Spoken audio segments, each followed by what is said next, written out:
ಪ್ರಾಯಶಃ ರಾಜ್ಯದಲ್ಲಿ ಚುನಾವಣಾ ಪ್ರಕ್ರಿಯೆ ಜೋರಾಗಿ ಕಾವೇರ್ತಾ ಇರುವುದನ್ನು ನಾವು ಕಂಡಿದ್ದೇವೆ.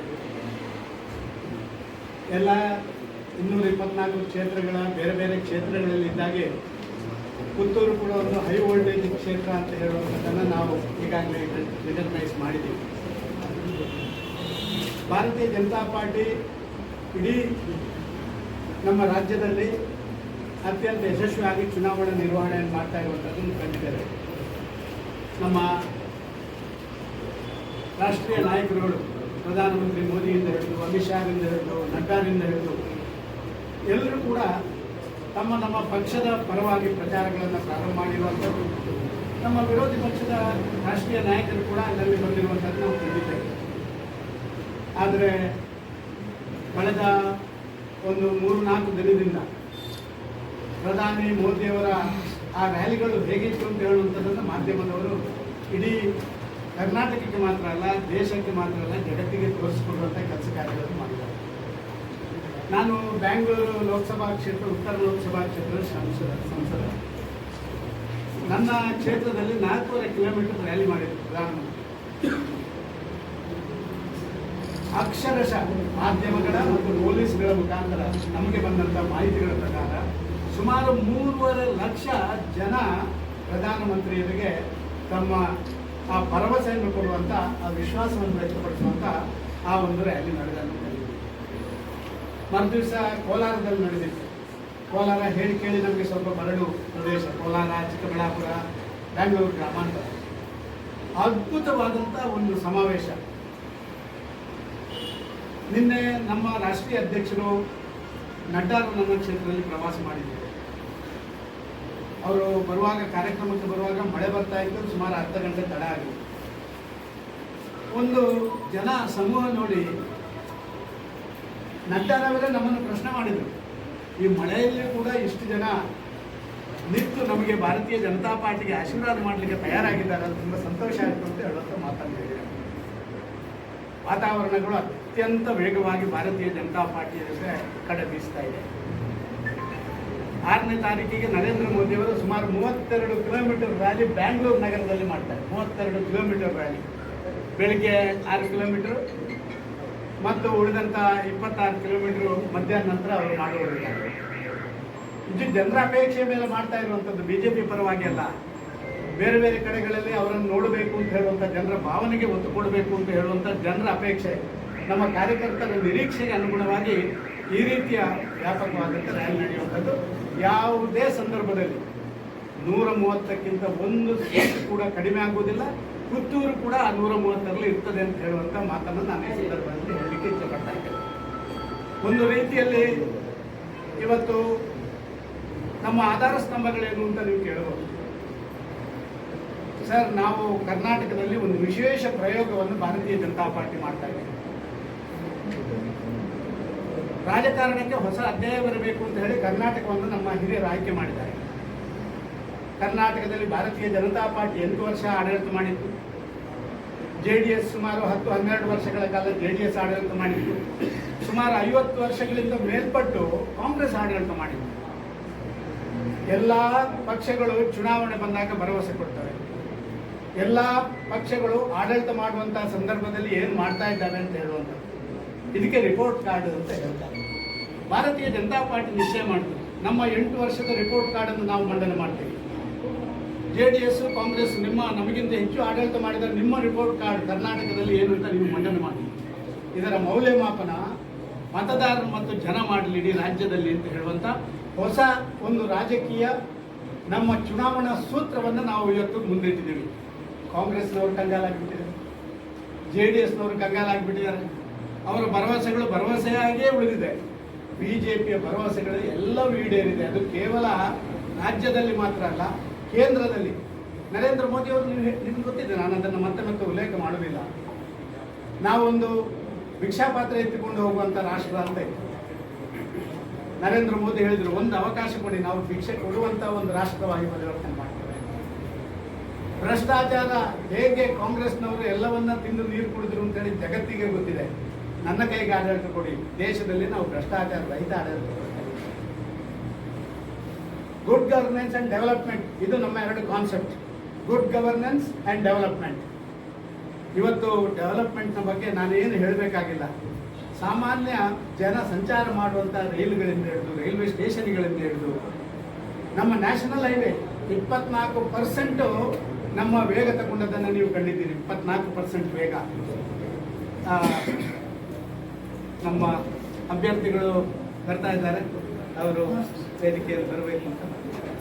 24% ನಾವು ವೇಗದಲ್ಲಿ ನಮ್ಮ ರಾಷ್ಟ್ರೀಯ ಹೆದ್ದಾರಿಗಳನ್ನು ನಾವು ಮಾಡ್ತಾ ಇದ್ದೀವಿ. ಉದಾಹರಣೆಗೆ ಮೈಸೂರು ಬ್ಯಾಂಗ್ಳೂರು 4 ಗಂಟೆ ತಗೊಳ್ಳುವಂಥದ್ದು ಈಗ 70 ನಿಮಿಷ 75 ನಿಮಿಷದಲ್ಲಿ ಬ್ಯಾಂಗ್ಳೂರು ಮೈಸೂರನ್ನು ರೀಚ್ ಆಗುವಂಥದ್ದು ಮಾಡಿದ್ದೇವೆ. ವಿಮಾನ ನಿಲ್ದಾಣಗಳು ಹವಾಯಿ ಚಪ್ಪಲಿ ಹಾಕಿದೆವು ಕೂಡ ವಿಮಾನದಲ್ಲಿ ಹೋಗಬೇಕು ಅಂತ ಹೇಳುವಂಥ ಒಂದು ವಾತಾವರಣ ಸೃಷ್ಟಿ ಮಾಡಿದ್ವಿ. ಇವತ್ತು ಶಿವಮೊಗ್ಗ ಇರ್ಬೋದು, ಗುಲ್ಬರ್ಗ ಇರ್ಬೋದು, ಇನ್ನು ಬೇರೆ ಬೇರೆ ಭಾಗಗಳಲ್ಲಿ ಎಲ್ಲ ಕಡೆಗಳಲ್ಲಿ ವಿಮಾನ ನಿಲ್ದಾಣ. ಇದು this is called development. Development ಬರೀ ನಾವು ಅಷ್ಟು ಖರ್ಚು ಮಾಡ್ತೇವೆ, ಇಷ್ಟು ಖರ್ಚು ಮಾಡ್ತೇವೆ ಅಂತ ಗ್ಯಾರಂಟಿ ಕಾರ್ಡ್ ಹಾಕಿ ಡೆವಲಪ್ಮೆಂಟ್ ಅಲ್ಲ. ಡೆವಲಪ್ಮೆಂಟ್ ಅಂತ ಹೇಳೋದು ಆ್ಯಕ್ಚುಲಿ ಇಂಪ್ಲಿಮೆಂಟೇಷನ್. ಅದಕ್ಕಾಗಿ ಭಾರತೀಯ ಜನತಾ ಪಾರ್ಟಿ ನಿಶ್ಚಯ ಮಾಡಿದ್ರು, ಈ ಬಾರಿ ನಮ್ಮ ರಿಪೋರ್ಟ್ ಕಾರ್ಡ್ಗಳನ್ನು ಎಲ್ಲರೂ ಇಡಿ. ನಾವು ಇಡ್ತೀವಿ. ನಾವು ಕಡಿಮೆ ಅವಧಿ ಆಡಳಿತ ಮಾಡಿದ್ವಿ ಕರ್ನಾಟಕದಲ್ಲಿ. ಆ ರಿಪೋರ್ಟ್ ಕಾರ್ಡನ್ನು ಮೌಲ್ಯಮಾಪನ ಮಾಡಿ ಅಂತ ಹೇಳುವಂಥದ್ದನ್ನು ನಾವು ಹೇಳಿದ್ದೇವೆ. ಅಶ್ಯೂರೆನ್ಸ್ ಆ್ಯಂಡ್ ಪರ್ಫಾರ್ಮೆನ್ಸ್, ಈ ಗ್ಯಾಪ್ಗಳು ಯಾರಲ್ಲಿ ಕಡಿಮೆ ಇದೆ ಅಂತ ಹೇಳುವಂಥದ್ದು ನೀವು ನೋಡಿ. ಈ ಎಲ್ಲವನ್ನು ಮಾಡಿ ಅಂತ ಹೇಳೋದಕ್ಕೆ ಬೇಕಾಗಿ ನಾವು ಇವತ್ತು ಹೋಗ್ತಾ ಇದ್ದೇವೆ. ಇದಕ್ಕೆ ಎಲ್ಲ ಮನೆಗೆ ನಮ್ಮ ರಿಪೋರ್ಟ್ ಕಾರ್ಡನ್ನು ಕೊಟ್ಟಿದ್ದೇವೆ. ಮತದಾರರೇ ಮೌಲ್ಯಮಾಪನ ಮಾಡಿ ಅಂತ ಹೇಳುವಂಥದ್ದನ್ನು ಹೇಳಿದ್ದೇವೆ. ಅದನ್ನು ಮಾಡುವಂಥ ಕೆಲಸ ಮಾಡಿದ್ದಾರೆ. ನಾನು ನಿಮಗೆ ಗೊತ್ತಿದೆ, ಕಾಂಗ್ರೆಸ್ನ ಬೋರ್ಡ್ಗಳು ಎಲ್ಲ ಕಡೆಗಳಲ್ಲಿ 50 ವರ್ಷ ಆಡಳಿತ ದೇಶ ರಾಜ್ಯವನ್ನು ಮಾಡಲಿಕ್ಕೆ ಆಗದವರು ಬೋರ್ಡ್ ಹಾಕುವಂಥ ದಯನೀಯ ಪರಿಸ್ಥಿತಿಗೆ ಬಂದ್ದಾರೆ. ಆ ಬೋರ್ಡಲ್ಲಿ ಒಂದು ಬೋರ್ಡ್ ಹಾಕಬೇಕಿತ್ತು ಅವರು. ನಾವು ಈ ಗ್ಯಾರಂಟಿ ಯಾಕೆ ಕೊಡ್ತೇವೆ ಅಂತ ಹೇಳಿ, ಸರ್ ನಾವು ಗೆಲ್ಲುವುದಿಲ್ಲ, ಅದಕ್ಕಾಗಿ ಗ್ಯಾರಂಟಿ ಕೊಡ್ತೇವೆ ಅಂತ ಒಂದು ಬೋರ್ಡ್ ಹಾಕಬೇಕಿತ್ತು. ಅದನ್ನು ಬಿಟ್ಟರೆ ಇವತ್ತು ಅವರ ಗ್ಯಾರಂಟಿ ಕಾರ್ಡ್ಗಳು ಏನಾಗಿದೆ ಅಂತ ಹೇಳುವಂಥ ನಿಮಗೆ ಗೊತ್ತಿದೆ. ಇನ್ನೊಂದು ನಂಬಿಕೆ ಮತ್ತು ಒಪ್ಪಿಗೆ, ಜನರ ನಂಬಿಕೆಗೆ ಅರ್ಹವಾದಂಥ ಒಂದು ಆಡಳಿತ ಕೊಡಬೇಕು. ಅದು ಶಾಂತಿ ಸುವ್ಯವಸ್ಥೆ ಇರ್ಬೋದು, ಸಾಮಾಜಿಕ ವ್ಯವಸ್ಥೆಗೆ ಜೋಡಣೆ ಮಾಡುವಂಥದ್ದು ಇರ್ಬೋದು. ಇವತ್ತು ಅದನ್ನು ಒಪ್ಪಿಕೊಳ್ಳುವಂಥ ಒಂದು ನಿಶ್ಚಯಗಳಾಗಬೇಕು. ನಾವು ನೋಡಿದ್ದೇವೆ ಪುತ್ತೂರಿನಲ್ಲಿ, ಉದಾಹರಣೆಗೆ ನಾನು ಇದನ್ನು ಭಾರಿ ಕಡೆ ಹೋಗೋದಿಲ್ಲ, ನೀವೆಲ್ಲ ಪುತ್ತೂರಿನ ವಿಚಾರಕ್ಕೆ ಹೆಚ್ಚು ಉತ್ಸುಕರಾಗಿದ್ದೀರಿ, ವಿಶೇಷವಾಗಿ ಸದಾನಂದಗೌಡರ ವಿಚಾರಕ್ಕೆ ಉತ್ಸುಕರಾಗಿದ್ದೀರಿ ಅಂತ ನನಗೆ ಗೊತ್ತಿದೆ. ಅದಕ್ಕೆಲ್ಲದಕ್ಕೆ ಆನ್ಸರ್ ಮಾಡಲಿಕ್ಕಾಗಿಯೇ ನಾನು ಇಲ್ಲಿ ಬಂದು ಕೂತಿದ್ದೀನಿ. ಯಾವುದೇ ಇದರಲ್ಲಿ ನೀವು ಎಲ್ಲ ಪ್ರಶ್ನೆಗಳಿಗೆ ನಾನು ಉತ್ತರ ಕೊಡ್ತೇನೆ. ಪುತ್ತೂರಿನ ವ್ಯವಸ್ಥೆ ಹೇಗಿತ್ತು ಒಂದು ಕಾಲದಲ್ಲಿ? 90ರ ದಶಕದಲ್ಲಿ, 90-94ರ ದಶಕದಲ್ಲಿ ಪುತ್ತೂರಿನಲ್ಲಿ ಹೇಗಿತ್ತು? ಅಡಿಕೆ ಮಾರಲಿಕ್ಕೆ ಯಾರು ಬಂದರೆ ಅವ ದುಡ್ಡು ಕೊಟ್ಟು ಕೆಳಗೆ ಮಾರ್ಗಕ್ಕೆ ಇಳಿದ್ರೆ ಈ ಕೊಡಯ ಅಂತ ಹೇಳಿ ತಳವಾರ ತೋರಿಸಿ ಮಾಡುವಂಥದ್ದಾಗಿತ್ತು. ಸಾಯಂಕಾಲ 7 ಗಂಟೆವರೆಗೆ ಪುತ್ತೂರು ಬಸ್ ಸ್ಟ್ಯಾಂಡ್, ನಮ್ಮ ಅಧ್ಯಕ್ಷರು ಇಲ್ಲೇ ಇದ್ದಾರೆ, ಮುಗರಡಿ ಬಾಲಕೃಷ್ಣಗಳು, ಇವರು ನಮಗೆಲ್ಲ ಪಂಪು ಹೊಡೆದು ನಮ್ಮನ್ನೆಲ್ಲ ಅದರ ವಿರುದ್ಧ ಎತ್ತಿಕಟ್ಟಿದಂಥ ಒಬ್ಬ ಧೀಮಂತ ನಾಯಕ. ಆ ಒಂದು ವ್ಯವಸ್ಥೆ ಬಸ್ ಸ್ಟ್ಯಾಂಡಲ್ಲಿ 6 ಗಂಟೆ ನಂತರ ಯಾರು ಇರ್ತಿರ್ಲಿಲ್ಲ. ಈ ರೀತಿಯ ಗೊಂಡಾ ಸಾಮ್ರಾಜ್ಯ ನಿರ್ಮಾಣ ಅದನ್ನು ಕಂಡಿದ್ದೀವಿ. ಪ್ರಾಯಶಃ ಸಾಮಾನ್ಯ ಜನರ ಮನಸ್ಸಿಗೆ ನೆಮ್ಮದಿ ಕೊಡುವಂಥ ರಾಜನೀತಿ ಮಾಡಿದರೆ, ಪುತ್ತೂರಿನಲ್ಲಿ ಸಾಮಾನ್ಯ ಜನರು ಕೂಡ ಗೌರವದಿಂದ ಓಡಾಟ ಮಾಡಲಿಕ್ಕೆ ವ್ಯವಸ್ಥೆಗಳಾಗಿದ್ದರೆ ಅದು ಭಾರತೀಯ ಜನತಾ ಪಾರ್ಟಿಯ ಕಾಲಘಟ್ಟದಲ್ಲಿ ಅಂತ ಹೇಳುವಂಥದ್ದು ನೀವೆಲ್ಲ ತಿಳ್ಕೊಂಡಿದ್ದೀರಿ. ನಾವು ನೆಲ್ಯಾಡಿ ಶಿರಾಡಿ ಕಡೆಗೆ ಬೂತಲ್ಲಿ ಕೂತ್ಕೊಳ್ಳಿಕ್ಕೆ ನಮಗೆ ಕಾರ್ಯಕರ್ತರನ್ನು ಬಿಡ್ತಾ ಇರಲಿಲ್ಲ. ಈಶ್ವರಮಂಗಿಲ ಅಂತೂ ಅದೊಂದು ಮಿನಿ ಪಾಕಿಸ್ತಾನ ಆಗಿ ಪರಿವರ್ತನೆ ಅದನ್ನು ನೀವು ಕಂಡಿದ್ದೀರಿ. ಇಲ್ಲೇ ಎಲ್ಲೋ ನಮ್ಮ ರವಿಕಿರಣ್ ಇಲ್ಲೇ ಎಲ್ಲ ಇದ್ರು, ಇದ್ದಾರೆ ಇಲ್ಲೇ, ಅವರು ಆ ಭಾಗದಲ್ಲಿ ಹೆಂಗಿದ್ರು ಅಂತ ಹೇಳಿ ಇಲ್ಲಿಂದ ರಾಜೇಶ್ ಬನ್ನೂರು ಹೋಗಬೇಕಾಗಿತ್ತು, ಅವರನ್ನೆಲ್ಲ ಬಿಡಿಸಿಕೊಂಡು ಬರಲಿಕ್ಕೆ. ಈ ರೀತಿಯನ್ನು ವಾತಾವರಣ ಇದ್ದುದನ್ನು ನಾವು ಕಂಡಿದ್ದೇವೆ. ಮನುಷ್ಯ ಫಸ್ಟ್ ಅವನನ್ನು ಬದುಕಲಿಕ್ಕೆ ಬಿಡುವಂಥ ರಾಜನೀತಿ ಮಾಡಿ, ಆಮೇಲೆ ಅವನಿಗೆ ಬೇಕಾದಂಥ ವ್ಯವಸ್ಥೆ ಮಾಡಿ. ಇದನ್ನೇನಾದ್ರು ಪುತ್ತೂರಿನಲ್ಲಿ ಮಾಡಿದರೆ ಅದು ಭಾರತೀಯ ಜನತಾ ಪಾರ್ಟಿ ನಾನು ಜ್ಞಾಪಕ ಮಾಡಲಿಕ್ಕೆ ಇಷ್ಟಪಡ್ತಾ ಇದ್ದೇನೆ. ಆ ಸಂದರ್ಭದಿಂದ ಭಾರತೀಯ ಜನತಾ ಪಾರ್ಟಿಯ ಮೇಲೆ ವಿಶ್ವಾಸ ಮತ್ತು ನಂಬಿಕೆ ಭಾರಿ ಜೋರಲ್ಲಿ. ನೀವು ನೋಡಿದಿರಿ, ನಾವು ದಕ್ಷಿಣ ಕನ್ನಡ ಜಿಲ್ಲೆ ಕಾಂಗ್ರೆಸ್ನ ಭದ್ರಕೋಟೆ ಆಗಿದೆ. ಸುಳ್ಯದಲ್ಲಿ ಪೇಜಾವರ ಶ್ರೀಗಳ ಕಾರಿಗೆ ಕಲ್ಲು ಹೊಡೆದು ನಾನು ಅಧ್ಯಕ್ಷ ಆಗಿದ್ದೆ ಆಗ ಪಕ್ಷದ. ನನ್ನ ಮೇಲೆ 101 ಕೇಸ್ ಇತ್ತು, 1-2 ಅಲ್ಲ 101 ಕೇಸು. ಶಾಸಕನಾದ ಮೇಲೆ ನನ್ನ ಮೇಲೆ 3 ಕೇಸ್ ಇತ್ತು. ಬೋರ್ಗರ್ರಿಗೆ ಅವರ ಮನೆ ಹತ್ರ ತಲವಾರು ಇಟ್ಕೊಂಡು ಬಂದಂಥ ಕೇಸುಗಳು. ಇದನ್ನೆಲ್ಲ ಎದುರಿಸಿ ಪ್ರತಿಯೊಬ್ಬ ವ್ಯಕ್ತಿ ರಾತ್ರಿ ಹಗಲು ಪುತ್ತೂರಿನಲ್ಲಿ ಓಡಾಟ ಮಾಡಲಿಕ್ಕೆ ಮಾಡಿರುವಂಥದ್ದು ಅದು ಭಾರತೀಯ ಜನತಾ ಪಾರ್ಟಿ ಅಂತ ಹೇಳುವಂಥದ್ದನ್ನು ಯಾರು ಮರಿಬಾರ್ದು. ಇವತ್ತು ಮತ್ತೆ ಅದೇ ಪ್ರಾರಂಭ ಆಗ್ತಾ ಇದೆ. ಗೂಂಡಾ ರಾಜಕಾರಣಕ್ಕೆ ಇತಿಶ್ರೀ ಹಾಕಿದ್ದನ್ನು ಮತ್ತೆ ಪುನರ್ ಪ್ರತಿಷ್ಠಾಪನೆ ಮಾಡಲಿಕ್ಕೆ ಇವತ್ತು ಕಾಂಗ್ರೆಸ್ ಪಾರ್ಟಿಯು ಪ್ರಯತ್ನ ಪಡ್ತಾ ಇದೆ. ಇನ್ನು ಸ್ವಯಂ ಘೋಷಿತ ಖಲಿಸ್ತಾನ್ ಕಮಾಂಡೋ ರೀತಿಯಲ್ಲಿ ಹಿಂದೂ ನಾಯಕ ಅಂತ ಘೋಷಣೆ ಮಾಡಿದವರು ಕೂಡ ಇದೇ ವ್ಯವಸ್ಥೆಯನ್ನು ಮಾಡ್ತಾ ಇದ್ದಾರೆ. ಇದೇ ವ್ಯವಸ್ಥೆ, ಬೇರೆ ಏನಿಲ್ಲ. ನನ್ನೊಟ್ಟಿಗೆ ಬಂದರೆ ಸರಿಯಪ್ಪ, ಇಲ್ಲದ್ರೆ ನೋಡ್ಕೊಳ್ತೇನೆ. ಯಾರಯ್ಯ ನೋಡೋದು? ನಾವೇನು ಶಸ್ತ್ರಾಸ್ತ್ರ ಕೆಳಗಿಡ್ಲಿಲ್ಲ. ಹಾವು ಸ್ವಲ್ಪ ಅದಕ್ಕೆ ಪ್ರಾಯ ಆಗಿರ್ಬೋದು, ವಿಷಕ್ಕೆ ಪ್ರಾಯ ಆಗಲಿಲ್ಲ. ಇದನ್ನು ನಾನು ಕಾಂಗ್ರೆಸ್ನವರಿಗೆ ಎಚ್ಚರಿಕೆಯನ್ನು ಕೊಡಲಿಕ್ಕೆ ಇಚ್ಛೆಪಡ್ತಾ ಇದ್ದೇನೆ. ನಿಮ್ಮ ರಾಜಕಾರಣದಲ್ಲಿ ಗೂಂಡಾ ರಾಜಕಾರಣವನ್ನು ಮಾಡುವಂಥ ಪ್ರಯತ್ನ ಮಾಡಿದರೆ ಅದಕ್ಕೆ ತಕ್ಕ ಬೆಲೆ ನೀವು ಕೊಡಬೇಕಾಗಿತ್ತು. ಜನ ಕೂಡ ನಿಮ್ಮನ್ನು ಬಿಡುವುದಿಲ್ಲ ಅಂತ ಹೇಳುವಂಥ ಮಾತನ್ನು ನಾನು ಹೇಳಲಿಕ್ಕೆ ಇಚ್ಛೆಪಡ್ತಾ ಇದ್ದೀನಿ. ನನ್ನಲ್ಲಿ ಟ್ವೀಟ್ಗಳಲ್ಲಿ ಇದ್ದಾವೆ, ನೀವೆಲ್ಲ ನೋಡಿರ್ಬೋದು ಎಲ್ಲ ಟ್ವೀಟ್ಗಳನ್ನು. ವಿಶೇಷವಾಗಿ ಪುತ್ತೂರಿನ ಬಗ್ಗೆ ನನಗೆ ಅವರೇ ಎಲ್ಲ ಟ್ವೀಟ್ಗಳನ್ನು ಕಳಿಸುವಂಥ ಕೆಲಸ ಕಾರ್ಯಗಳನ್ನು ಮಾಡ್ತಾರೆ. ನಮ್ಮ ವಿರೋಧ ಪಕ್ಷದವರಿಗೆ ಭಾರಿ ಚೆನ್ನಾಗಿ ಮಾಡಿದ್ದಾರೆ. ಸದಾನಂದ ಗೌಡರು ಆಮದು ಅಭ್ಯರ್ಥಿ ಪರವಾಗಿ ಇಲ್ಲಿ ಬರುವರೋ, ಅಥವಾ ಸದಾನಂದ ಗೌಡರು ಅವರ ಪಾಲುದಾರ, ಅವರ ಸ್ನೇಹಿತ ಅವರಿಗಾಗಿ ಇಲ್ಲಿ ಬರದೇ ಇರುವರೋ, ಆಪ್ತ ಸ್ನೇಹಿತ ಅದು ವಿಷ್ಣುವರ್ಧನ್, ನಾನಲ್ಲ. ನೋಡಿ, ನಾನು ಈಗಲೂ ನಿಮಗೆ ಹೇಳಲಿಕ್ಕೆ ಇಷ್ಟಪಡ್ತಾ ಇದ್ದೇನೆ, ಬರ್ಕೊಂಡಿದ್ದೇನೆ. ನಾನು ಭಾರತೀಯ ಜನತಾ ಪಾರ್ಟಿಯಲ್ಲಿ ಯಾರೆಲ್ಲ ಎಷ್ಟು ದಿನ ಇದ್ದಾರ ಅವರಿಗೆಲ್ಲ ಆಪ್ತ ಮಿತ್ರ. ನಾನು ಭಾರತೀಯ ಜನತಾ ಪಾರ್ಟಿಯಲ್ಲಿ ಯಾರೆಲ್ಲ ನನ್ನ ಪಕ್ಷದಲ್ಲಿರ್ತಾರ ಅವರಿಗೆಲ್ಲರಿಗೂ ನಾನು ಪಾಲ್ದಾರ. ಆದರೆ ಪಕ್ಷ ಬಿಟ್ಟು ಹೋದವರಿಗೆ ನಾನು ಆಪ್ತ ಮಿತ್ರನೂ ಅಲ್ಲ, ಪಾಲ್ದಾರನೂ ಅಲ್ಲ. ಮತ್ತು ನನ್ನ ಪಕ್ಷ ನಿಷ್ಠೆಯ ಬಗ್ಗೆ ಯಾರೂ ಪ್ರಶ್ನೆ ಮಾಡುವಂಗಿಲ್ಲ. ಆ ಮಹಾಲಿಂಗೇಶ್ವರನ ಆಶೀರ್ವಾದ, ಪುತ್ತೂರಿನ ಹಿರಿಯರ ಆಶೀರ್ವಾದದಿಂದ ಎಲ್ಲ ಸ್ಥಾನಗಳನ್ನು ಅಲಂಕರಿಸಿದ್ದೇನೆ. ಅತ್ಯಂತ ಸಂತೃಪ್ತ ರಾಜಕಾರಣಿ ನಾನು, ಅತ್ಯಂತ ಸಂತೃಪ್ತ. ಮೊನ್ನೆ ಕ್ಯಾಬಿನೆಟ್ ರಿಷಫಲ್ ಕೇಂದ್ರದಲ್ಲಿ ಪ್ರಧಾನಮಂತ್ರಿಯವರು ನಮ್ಮನ್ನು ಕರೆಸಿದ್ರು. 14 ಜನರನ್ನು ಯಾರನ್ನು ಕ್ಯಾಬಿನೆಟ್ ಬಿಟ್ಟರೆ ಅವರನ್ನು ಜಾವಡೇಕರ್ ಅಂತ ಹೇಳಿದ್ರು, ರವಿಶಂಕರ್ ಅಂತ ಹೇಳಿದ್ರು, ಹರ್ಷವರ್ಧನ್ ಅಂತ ಹೇಳಿದ್ರು, ನಮ್ಮನ್ನೆಲ್ಲ ಕರೆದು ನೀವು ಪಕ್ಷದ ಕೆಲಸ ಮಾಡಬೇಕು. ಸಂತೋಷದಿಂದ ಒಪ್ಪಿ ಆ ಕೆಲಸವನ್ನು ಇವತ್ತು ಮಾಡ್ತಾ ಇದ್ದಾರೆ. 3 ದಿನದಿಂದ ಮೋದಿಯವರ ಜೊತೆ ನಾನಿದ್ದೇನೆ, 2 ದಿನ ಅಮಿತ್ ಶಾರ ಜೊತೆ ನಾನಿದ್ದೆ. ಅವರ ಪೂರ್ತಿ ಉಸ್ತುವಾರಿಗಳನ್ನು ನೋಡಿಕೊಳ್ಳೋದು ಇದೊಂದು ಗೌರವ ನನಗೆ. ಪುತ್ತೂರಿನ ಇವರೆಲ್ಲ ಕೊಟ್ಟ ಆಶೀರ್ವಾದ, ಆ ಮಹಾಲಿಂಗೇಶ್ವರನ ಆಶೀರ್ವಾದ ಇದೆಯಲ್ಲ, ಆ ಶಕ್ತಿ ನಮ್ಮನ್ನು ಬೆಳೆಸಿದೆ. ಇನ್ನು ನಾನೇನು ಪಕ್ಷಕ್ಕೆ ಕೊಡಬೇಕು ಅದು ಮಾತ್ರ ಉಳಿದಿದೆ. ನಾನು ಪಕ್ಷದಿಂದ ಏನನ್ನು ಅಪೇಕ್ಷೆ ಪಡಬಾರ್ದು. ಯಾವುದು ಬಾಕಿ ಆಗಿದೆ? ಪಾರ್ಟಿ ಅಧ್ಯಕ್ಷ, MLA, MP, ವಿರೋಧ ಪಕ್ಷ ಡೆಪ್ಟಿ ಲೀಡರ್ ಆಫ್ ಅಪೋಸಿಷನ್, ಮುಖ್ಯಮಂತ್ರಿ, ಪಾರ್ಟಿ ಅಧ್ಯಕ್ಷ 4 ವರ್ಷ, ರಾಷ್ಟ್ರೀಯ ಸೆಕ್ರೆಟರಿ, ರಾಷ್ಟ್ರೀಯ ಉಪಾಧ್ಯಕ್ಷ, ಕೇಂದ್ರದಲ್ಲಿ ನರೇಂದ್ರ ಮೋದಿಯವರ ಜೊತೆ 7 ವರ್ಷಗಳ ಕಾಲ ಕ್ಯಾಬಿನೆಟ್ ಮಂತ್ರಿ. ಈಗಲೂ ನನಗೆ ಸಂತೋಷ ಬಂದಿಲ್ಲ ಅಂತ ಹೇಳಿದ್ರೆ ನಾನು ಮನುಷ್ಯನ ಅಥವಾ ಪ್ರಾಣಿಯ? ಅದ ಕಾರಣ ಈ ರೀತಿಯ ರಾಜನೀತಿ ಇರಬೇಕು. ನಾನು ನಿಮಗೆ ಹೇಳಲಿಕ್ಕೆ ಇಚ್ಛೆಪಡ್ತಾ ಇದ್ದೇನೆ ಬಂಧುಗಳೇ, ನಿಮ್ಮ ಪ್ರಶ್ನೆಗಳಿಗೆ ಮತ್ತು ಇನ್ನು ಕೆಲವು ವಿಚಾರಕ್ಕೆ ನಾನು ಮತ್ತೆ ಆನ್ಸರ್ ಮಾಡ್ತೀನಿ. ದಕ್ಷಿಣ ಕನ್ನಡ ಜಿಲ್ಲೆ ತಗೊಳ್ಳಿ, ನೀವು ದೂರಕ್ಕೆ ಹೋಗೋದು ಬೇಡ. ಪುತ್ತೂರು ತಗೊಳ್ಳಿ, ಭಾರತೀಯ ಜನತಾ ಪಾರ್ಟಿ ತೀರ್ಮಾನ ಮಾಡಿತು ಅವಿಭಜಿತ ದಕ್ಷಿಣ ಕನ್ನಡ ಜಿಲ್ಲೆಯಲ್ಲಿ ಮಹಿಳೆಯರಿಗೆ ಪ್ರಾತಿನಿಧ್ಯ ಕೊಡುವಂಥ ಕೆಲಸ ಕಾರ್ಯಗಳನ್ನು ಮಾಡಬೇಕು. ಬೇರೆ ಪಾರ್ಟಿಯಲ್ಲೆಲ್ಲ ಮಹಿಳೆಯರಿಗೆ ಪ್ರಾತಿನಿಧ್ಯ ಸೀಟ್ ಕೊಟ್ಟಿದ್ದೇವೆ ಅಂತ ಹೇಳೋದು, ಎಲ್ಲಿ ಸೋಲ್ತದ ಅಲ್ಲೇ ಸೀಟ್. ಭಾರತೀಯ ಜನತಾ ಪಾರ್ಟಿ ಹಾಗೆಲ್ಲ, ಎಲ್ಲಿ ಬಲಿಷ್ಠ ಆಗಿದೆಯೋ ಅಲ್ಲಿ ಮಹಿಳೆಯರಿಗೆ ಸೀಟ್ ಕೊಡಬೇಕು ಅಂತ ನಿಶ್ಚಯ ಮಾಡ್ತಾರೆ. ಸನ್ಮಾನ್ಯ ಮಟ್ಟಂದೂರು ಸಂಜೀವರು ನಮಗೆ ಒಬ್ಬ ಆದರ್ಶ ಮನುಷ್ಯರು. 5 ವರ್ಷಗಳ ಕಾಲ ಸುಮಾರು 1000ಕ್ಕಿಂತಲೂ ಹೆಚ್ಚು ಕೋಟಿ ಅನುದಾನಗಳನ್ನು ತಂದು ಇವತ್ತು ಪಾರ್ಟಿ ಹೇಳ್ತು ನಿಮ್ಮಲ್ಲಿ ಒಂದು ಬದಲಾವಣೆಯನ್ನು ತರಬೇಕು, ನೀವು ಅವಕಾಶ ಮಾಡಿಕೊಡಬೇಕು ಅಂತೇಳಿ ಸಂತೋಷದಿಂದ ಒಪ್ಪಿ ಆಶಕ್ಕನನ್ನು ಇವತ್ತು ಅಭ್ಯರ್ಥಿಯನ್ನಾಗಿ ಮಾಡಿ ಅದರ ಇಲೆಕ್ಷನ್ ನೇತೃತ್ವ ವಹಿಸಿದಂಥ ಮತ್ತೊಂದು ಸಂಜೀವರಿಗೆ ಸಲಾಮ ಹಾಕಬೇಡ ಆಲೋಚನೆ ಮಾಡಿ. ಸುಳ್ಯದಲ್ಲಿ ಮತ್ತೆ ಇಡೀ ಉಡುಪಿ ದಕ್ಷಿಣ ಕನ್ನಡದ 8, 5, 13 ಸ್ಥಾನಗಳಲ್ಲಿ 3 ಕೊಡಬೇಕು ಅಂತ ನಾವು ಆಲೋಚನೆ ಮಾಡಿದ್ದೇವೆ. 2 ಕೊಡಬೇಕು ಅಂತ ನಿಶ್ಚಯ ಮಾಡಿದಾಗ ನಮ್ಮ ಹಿರಿಯರ ಅಪೇಕ್ಷೆ ಇತ್ತು, ಸುಳ್ಯ ಭಾರತೀಯ ಜನತಾ ಪಾರ್ಟಿ ಭದ್ರಕೋಟೆ ಇನ್ನೊಂದು ಮಹಿಳೆ ಕೊಡಿ ಅಂತ ಹೇಳುವಂಥದ್ದು. ಹಂಗರು ಇವತ್ತು ಕೂಡ ಓಡಾಟ ಮಾಡಿ ಮಂತ್ರಿಯಾಗಿದ್ದವರು ಇವತ್ತು ಓಡಾಟ. ಇದು ಆದರ್ಶ, ಇದಕ್ಕೆ ಆದರ್ಶ ಅಂತ ಹೇಳೋದು. ನನ್ನ ಪಾರ್ಟಿಯಲ್ಲಿ ಸೀಟ್ ಸಿಕ್ಕಿಲ್ಲ ಅಂತ ಹೇಳಿ ನಾನು ಸ್ವಯಂ ಘೋಷಿತ ನಾಯಕ ಅಂತ ಹೇಳಿ ಕಾಂಗ್ರೆಸ್ಗೆ ಹೋಗೋದು, ನಾನು ಸ್ವಯಂ ಘೋಷಿತ ನಾಯಕ ಅಂತೇಳಿ ಹಿಂದೂ ನಾಯಕ ಅಂತೇಳಿ ಇನ್ನೊಂದು ನಮ್ಮ ಪಕ್ಷ ವಿರೋಧ ಮಾಡೋದು, ಇದೆಲ್ಲ ರಾಜಕಾರಣ. ಕುಂದಾಪುರದ ಶ್ರೀನಿವಾಸ ಶೆಟ್ಟರು ಹೇಳಿದರು, 6 ತಿಂಗಳ ಹಿಂದೆ ಹೇಳಿದರು, ನಾನು 35 ವರ್ಷ ಸಕ್ರಿಯ ರಾಜಕಾರಣದಲ್ಲಿ ನಾನು ಬೇರೆ ಬೇರೆ ಹಂತಗಳಲ್ಲಿ ನಾನು ಶಾಸಕನಾಗಿ ಕೆಲಸ ಮಾಡಿದೆ. ನನಗೆ 100 ಜನ ಕೆಲಸ ಮಾಡಿದರು. ನಾನೊಬ್ಬ ಕಾರ್ಯಕರ್ತನಿಗೆ ಕೆಲಸ ಮಾಡಬೇಕು. ನನ್ನನ್ನು ಗೆಲ್ಲಿಸಿದ ಕಾರ್ಯಕರ್ತನಿಗೆ ನಾನೊಬ್ಬ ನಾಯಕ, ನಾನು ಕೆಲಸ ಮಾಡಬೇಕು. ಈಗ ನನಗೆ 72 ವರ್ಷ. ಇನ್ನು 5 ವರ್ಷ ಆದರೆ 78 ವರ್ಷ ಯಾರಿಗೂ ಕೆಲಸ ಮಾಡೋಕ್ಕಾಗಲ್ಲ.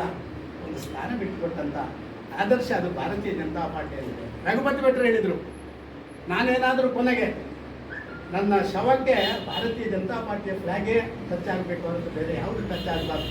ಇದು ಆದರ್ಶ. ನಾವೆಲ್ಲೋ ದೂರಕ್ಕೆ ಹೋಗಿ ನಾವು ಮಾತಾಡುವಂಥದ್ದಲ್ಲ. ಆದರ್ಶ ನನಗೆ ಸೀಟ್ ಸಿಕ್ಕಿಲ್ಲ ಅಂತ ಹೇಳಿ ಇನ್ನೊಂದು ಪಕ್ಷದಲ್ಲಿ ಹೋಗಿ ನಿಂತು ನಾನೇ ಸ್ವಯಂ ಘೋಷಿತ ನಾಯಕ ಅಂತ ಹೇಳಿ ಘೋಷಣೆ ಮಾಡುವಂಥದ್ದು ಇದು ಆದರ್ಶ ಅಲ್ಲ. ಇದು ಆದರ್ಶ ಅಲ್ಲ. ನನಗೆ ಗೊತ್ತಿಲ್ಲ, ಈಗ ನಮ್ಮ ಕಾಂಗ್ರೆಸ್ನ ಇವತ್ತಿನ ಅಭ್ಯರ್ಥಿ ಅವರಿಗೆ ಭಾರತೀಯ ಜನತಾ ಪಾರ್ಟಿ ಅವರನ್ನು ಸೆನೆಟ್ ಮೆಂಬರ್ ಮಾಡಿತ್ತು, ಮಂಗಳೂರು ಸೆನೆಟ್ ಮೆಂಬರ್ ಮಾಡಿತ್ತು. ಅವರನ್ನು ಸುಮ್ಮನೆ ಬಿಡಿಲ್ಲ. ಇಲ್ಲಿ ಕೂತಂತ ವೇದಿಕೆಯಲ್ಲಿ ಕೂತಂತ ಎಷ್ಟು ಜನರಿಗೆ ಅವಕಾಶ ಸಿಕ್ಕಿದೆ ಹೇಳಿ? ಸುಳ್ಯ, ಪುತ್ತೂರಿನಲ್ಲಿರುವಂಥ ಸಾವಿರಾರು ಕಾರ್ಯಕರ್ತರಿಗೆ ಎಷ್ಟು ಜನಕ್ಕೆ ಅವಕಾಶ ಸಿಕ್ಕಿದೆ ಹೇಳಿ? ಸಿಕ್ಕಿದಲ್ಲಿ ಸಂತೃಪ್ತಿ ಪಡೆದವ ಜನರನ್ನು ಸಂತೃಪ್ತಿ ಮಾಡಲಿಕ್ಕೆ ಸಾಧ್ಯ ಇಲ್ಲ. ರಾಜನೀತಿಯಲ್ಲಿ, ರಾಜಕಾರಣದಲ್ಲಿ ಸಿಕ್ಕಿದ ಅವಕಾಶದಲ್ಲಿ ಸಂತೃಪ್ತಿ ಪಟ್ಟುಕೊಳ್ಳುವವನೇ ಸಮಾಜದಲ್ಲಿ ಅದ್ಭುತ ರಾಜಕಾರಣಿ ಆಗಬಲ್ಲ. ನರೇಂದ್ರ ಮೋದಿಯವರೇ ಇದು ಉದಾಹರಣೆ. ಬೇರೆ ಯಾರು ಅಗತ್ಯ ಇಲ್ಲ, ಬೇರೆ ಯಾರು ಅಗತ್ಯ ಇಲ್ಲ. ಸರ್, ಸದಾನಂದ ಗೌಡರು ಒಂದು ಟ್ವೀಟಲ್ಲಿ ಇದೆ, ನನ್ನ ಟ್ವೀಟ್ ಬೇಕಾದ್ರೆ ನಿಮಗೆ ಎಲ್ಲರಿಗೂ ಕಳಿಸ್ಕೊಡ್ತೇನೆ. 4 ಟ್ವೀಟ್ ನಾನು ಹಿಡ್ಕೊಂಡು ಬಂದಿದ್ದೀನಿ. ಸದಾನಂದ ಗೌಡರು DK ಶಿವಕುಮಾರ್ ಪರಮಾಪ್ತರು, ಅವರದೇ ಅಭ್ಯರ್ಥಿ ಆಯ್ಕೆಗೆ ಅದೇ ಒಂದು ಕಾರಣ. ಅವರ ಇನ್ನೊಬ್ಬ ಆಪ್ತ ಮಿತ್ರ, ತಾವು ಹೇಳಿದ ಆಪ್ತ ಮಿತ್ರನಿಗೆ ಸೀಟ್ ಕೊಡಲಿಕ್ಕೆ ಆ DK ಶಿವಕುಮಾರ್ ಮೇಲೆ ಒತ್ತಡ ಆಗಿದೆ. ನೋಡಿ ಸರ್, ಸದಾನಂದ ಗೌಡರನ್ನು ನೀವು ಕಳಿಸಿದಿರಿ, ಎಂಥ ತಾಕತ್ತು. ಕಾಂಗ್ರೆಸ್ನ ಮೇಲೆ ಹತೋಟಿ, ಕಾಂಗ್ರೆಸ್ನ ಮೇಲೆ ಹತೋಟಿ. ನಾವು ಹೇಳಿದವರಿಗೆ ಕ್ಯಾಂಡಿಡೇಟು. ಬಿಜೆಪಿಯಲ್ಲಿ ಮಟ್ಟದೂರನ್ನು ತೆಗೆದು ಆಮದಿತ ಅಭ್ಯರ್ಥಿಗೆ ಸೀಟ್ ಕೊಡಿಸುವುದು, ಇದೆಲ್ಲ ಸದಾನಂದರ ತಾಕತ್ತಲ್ಲ ಸರ್, ಶಕ್ತಿ. ಈ ಶಕ್ತಿ ಏನಾದರೂ ಮಾಧ್ಯಮದವರು ಮೆಚ್ಚಲೇಬೇಕು. ಯಾಕೆಂತ ಹೇಳಿದ್ರೆ ಈ ರೀತಿಯ ಶಕ್ತಿ ಬೇರೆ ಯಾರಿಗೂ ಬರಲಿಕ್ಕೆ ಸಾಧ್ಯ ಇಲ್ಲ ಅಂತ ನಾನು ಭಾವಿಸ್ತಾ ಇದ್ದೀನಿ.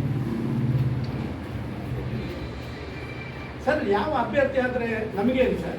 ಬಿಜೆಪಿಯನ್ನ ಯಾರಿಗೂ ಏನೂ ಮಾಡಲಿಕ್ಕೆ ಆಗುದಿಲ್ಲ, ಯಾರಿಗೂ ಏನು ಮಾಡಲಿಕ್ಕೆ ಆಗುದಿಲ್ಲ. ಬಿಜೆಪಿಯ ಭದ್ರಕೋಟೆಯಲ್ಲಿ ಯಾವುದೇ ಬಿರುಕನ್ನುಂಟು ಮಾಡುವವರೇ ಅದಕ್ಕೆ ಬಲಿಯಾಗ್ತಾರೆ ಹೊರತು ಬಿಜೆಪಿ ಯಾವತ್ತೂ ಬಲಿಯಾಗಲ್ಲ ಅಂತ ಹೇಳೋದು ನಾವು ನಿಶ್ಚಯದಿಂದ ತಿಳ್ಕೊಳ್ಬೇಕು. ಈ ಒಂದು ಅಪಪ್ರಚಾರ ನನ್ನ ಜೀವನದುದ್ದಕ್ಕೂ ನಾನು ಅಪಪ್ರಚಾರದಿಂದಲೇ ಮೇಲೆ ಬಂದಿರೋದು. ಅವರು ಎಷ್ಟು ಅಪಪ್ರಚಾರ ಮಾಡ್ತಾರೋ ಅಷ್ಟು ಸದಾನಂದ ಗೌಡರ ಹೆಸರಿಲ್ಲ. ಈಗ ಟ್ವೀಟಲ್ಲಿ ಎಲ್ಲ ಉಂಟಲ್ಲ, ಎಲ್ಲ ಕಡೆ ಹೋಗಿದೆ. ಯಾರು ಸದಾನಂದ ಗೌಡರೇ ನಮ್ಮ ಹುಡುಗ ಮಾತಂತೆ. ಕೆಲವ್ರನ್ನ ಮರೆತು ಹೋಗಿರೋರಿಗೆ ಜ್ಞಾಪಕ ಆಗಿರೋದು. ಕೊಪ್ಪಳಿಗೆ ಚಂದ್ರಣ್ಣ ನಿಮಗೆ ಜ್ಞಾಪಕ ಆಗಿರ್ಬೋದು ಅಂತ ನನ್ನ ಭಾಷೆ. ಈ ರೀತಿ ಒಂದು ಪ್ರಚಾರ ಅಪಪ್ರಚಾರಗಳಿಗೆ ಯಾವತ್ತೂ ಕೂಡ ಅದನ್ನೇ ತಲೆಯಲ್ಲಿ ಇಟ್ಕೊಂಡ್ರೆ ನೀವು ರಾಜಕಾರಣ ಮಾಡಲಿಕ್ಕೆ ಆಗುತ್ತಿಲ್ಲ. ನಿಮ್ಮ ಅಂತಃಕರಣ ಸಾಕ್ಷಿಯಾಗಿ ನೀವು ನಡ್ಕೊಳ್ಳುವಂಥ ದಾರಿ, ನೀವು ಹೋಗುವಂಥ ವ್ಯವಸ್ಥೆ, ನೀವು ನಂಬಿದಂಥ ದೇವರಿಗೆ ಅದು ಅರ್ಪಣೆ ಆದರೆ ಆಗುವುದೇ ರಾಜಕಾರಣ. ಇಲ್ಲದ್ರೆ ನಾನೆಲ್ಲ ಹೋಗ್ಲಿಕ್ಕೆ ಸಾಧ್ಯವೇ ಸರ್?